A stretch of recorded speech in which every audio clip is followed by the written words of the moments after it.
Sveiki.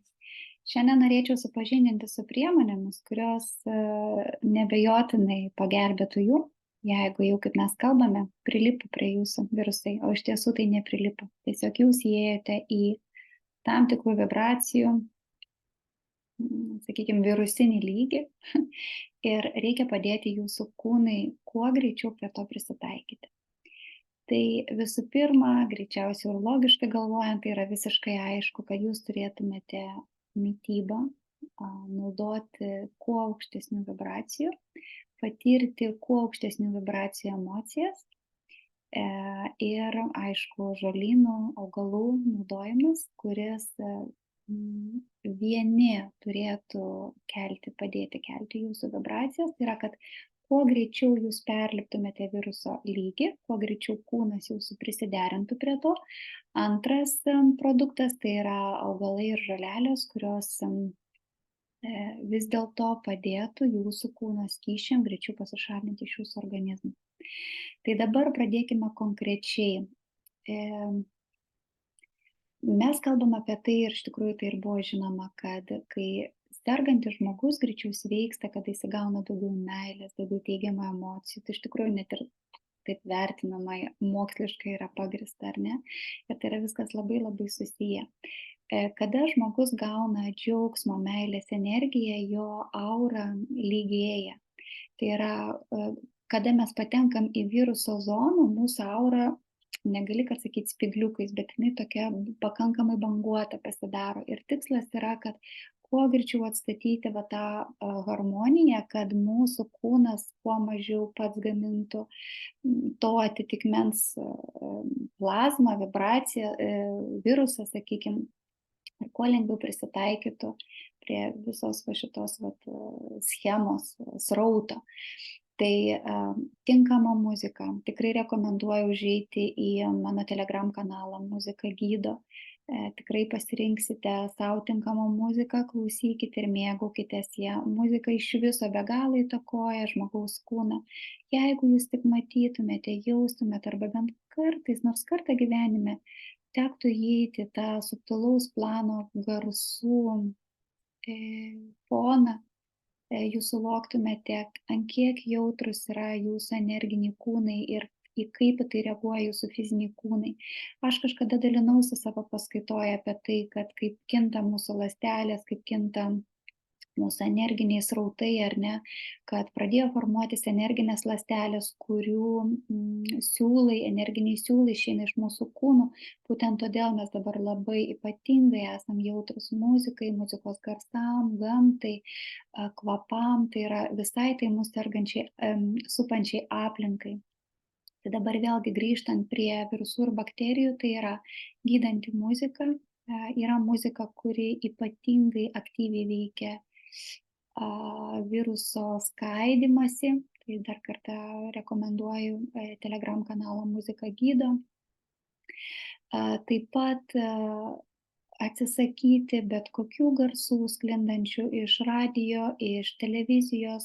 Tegul tai būna, jeigu jūs mėgstate per tą pačią YouTube, gamtos garsai, vandens garsai, upelio čiurlenimas, paukščių čiulbėjimas. Labai tinka Bethoveno, Bacho muzika, Čaikovskio, tik nesant aukštai temperatūrai iš tikrųjų. Tai arba ta pati tyla, jūsų meditacija, malda, tai yra aukščiausiai manoma forma, kuria jūs galite kelti savo vibracijas. Meilė, dėmesys, ir jeigu jūs sergate, iš tikrųjų nesistengkite, kad jums tą meilę rodytų. Atsiras žmonių, kurie tą rodys, bet labai svarbu yra pačiam spinduliuoti meilę, pačiam iš tikrųjų už viską ir visiems atleisti, viską priimti, ir tas vidinis susitaikymas yra be galo svarbus. Dabar maistas. Maistas iš tikrųjų turi būti labai aukšto energinio lygio. Tai yra, turi būti augalas augintas arba vaisius, tai yra vaisiai. Kategoriškai vaisiai. Pirmas mūsų gydantis vaistas, dėl to, kad kiekvienas vaisius yra pilnas dieviškosios energijos, yra pilnas saulės energijos, kuri yra aukščiausio vibracinio lygmens. Tai yra tinka tie patys bananai, visi citrusiniai vaisiai. Citrusiniai vaisiai yra aplamai vaisiai, daržovės, kurios turi vitamino C, yra labai aukšto vibracinio dažnio, nes jie yra prisosotinę saulės energiją. Tai yra ta pati citrina, tas pats apelsinas, bananai ypatingai yra rekomenduojami. Tai yra daržovė, tai yra morka, visais atvejais jinai yra tinkama. Troškintos daržovės, tie patys kopūstai, kopūstų troškinys, bulvė, kai atsiranda poreikis ir noras. Sulčių mišiniai su, tarp kitko dabar, grynas salieras esant aukštai temperatūrai, kaip jums dabar pasakyti, nėra pirmo pasirinkimo. Tik nukritus temperatūrai galima pradėti vartoti saliero sultis. Salieras yra aušinantis šaltas augalas, jis yra tinka esant kepenų problemom, nors iš esmės kaip ir kepenys labai atsakingos yra už mūsų imuninę sistemą, už tą vibracijų lygį, bet šaldyti jų šiame etape nereikia, jos turi aktyviai dirbti ir salierą galime vartoti tik kartu su karštais vaisiais, maišant kartu, jūs žinote tą mišinį, kurį rekomenduoja ir Williamsas, kada tai yra ananasas, obuoliai, imbero šaknis. Drąsiai vartokite imbero arbatą, spanguolių kisielių, spanguolių arbatą, spanguolių kompotą. Drąsiai vartokite ir būtina vartoti yra, toj sekundę pasakysiu, žanšenį. Būtina naudoti katės nagą. Dabar apie katės nagą. Katės nagas yra ypatingai aukšto vibracinio dažnio. Aš iš tikrųjų jį pati naudoju, mano šeima naudoja, labai rekomenduoju savo klientam. Kodėl? Todėl, kad katės nagas yra ypatingo aukšto vibracinio dažnio karštas augalas. Karštas nereiškia, kad jisai kaitins jūsų kūną, bet, sakykime, jis yra labiau susijęs su vibracijų tuo kėlimu. Ir man buvo klausimas visą laiką, kodėl, jeigu pradedu duoti ar pati gerti, prasidėjus ten virusui arba vaikui, momentaliai viskas dingsta. Nu kaip, kokie ten mechanizmai, iš tikrųjų viskas yra paslėpta būtent aukštame vibracinėme lygyje. Tikrai nedirbu su jokia kompanija, nepropaguoju nieko, turite galimybę, pirkit patys. Aš pati perku iš kompanijos Vision, pas mane katės nago visą laiką yra. Jeigu jūs iš kažkur kitur gaunate, aš labai dėkinga, laiminga, bet jeigu kam reikia, iš tikrųjų neuždarbiauju iš to, tą, ką pačiai man duoda moteris iš Vilniaus, tą pačią kainą visiems, nes tai iš tikrųjų be galo aukšto vibracinio dažnio augalas, kurį ne tik ten prie virusų, bet ir prie daugybės ligų galima sėkmingai naudoti. Tai vat, toliau ėjo vaizdiniai apie tai, kad juoda derva. Niekaip iš pradžių nesupratau, iš kur ta juoda derva, kas tai yra.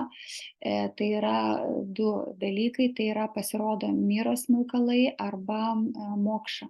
Mokša yra smilkama aplink energinius taškus, čia su akupunktūra labiau susiję. Ir, sakykime, myra tai yra labai aukšto vibracinio dažnio smilkalai, kurie iš tikrųjų labai įtakoja mūsų energinio ir fizinio kūno sveikatą. Ir karščiuojant, patekus į viruso zoną, iš tikrųjų tai taip pat be galo efektyviai veikia. Kas dar yra labai svarbu? Labai svarbu yra karščiuojant riebalai. Tai yra augalinės kilmės riebalai, tai yra aliejai. Aliejai stepti pulsuojančias vietas, rankų pulsus, kaklo pulsus, pausinės liaukas, ties smilkiniais, galima čia, galima panosiai. Tai yra aliejai, kurie, sakykime, tai pušų aliejus, tarp kitko, vaikščioti pušynę, spygliuočių miške, iš viso gamtoj grynas oras labai iš tikrųjų kelia mūsų vibracijas ir labai yra naudingas patekus į tą viruso energinę zoną.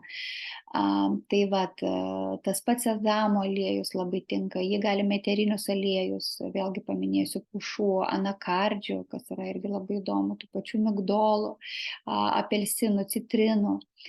Visi šitie eteriniai aliejai yra būtini mūsų kūnui. Kada mes naudojame eteriniai aliejai, tai yra tik įtrinimai. Jeigu mes naudojame natūralų, kaip ir tą patį sezamą, tą patį alyvuogių aliejų, jo mūsų kūne turi daug būti. Kodėl?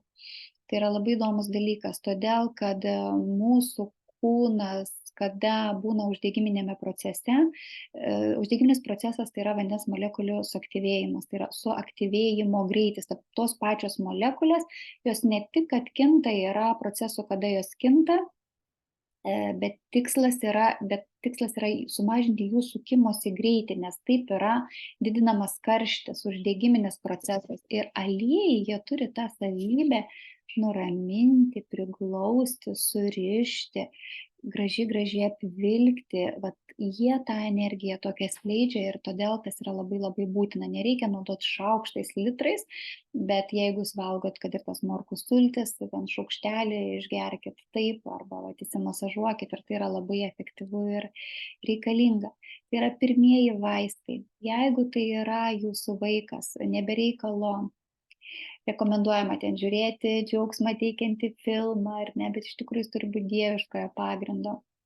Bet vaikui reikalinga jūsų meilė, džiaugsmingi žaidimai, apkabinimai, jokių būdų neinvestuokite energijos, susirgai, ne, jūs turite suvokti, kuriame raidos etape yra jūsų vaikas, turite suvokti, kad ta viruso banga, kuri eina per jūsų vaiką, padeda kilti jo kūno evoliuciniam lygmenį, jūs turite padėti jo sielai, jo sąmoniai įvairiausiais būdais, taip pat muzika, taip pat piešimu, taip pat buvimu kartu, meilė, pasikalbėjimu, bet ne iš būtinybės, ne iš gailesčio, ne iš to, kad mano vaikas serga, o iš tiesų meilės pereiti tą etapą, būnant kartu su džiaugsmu, pasidžiaugiant paukščiuku, galbūt nupiešiant, galbūt uogą suvalgant.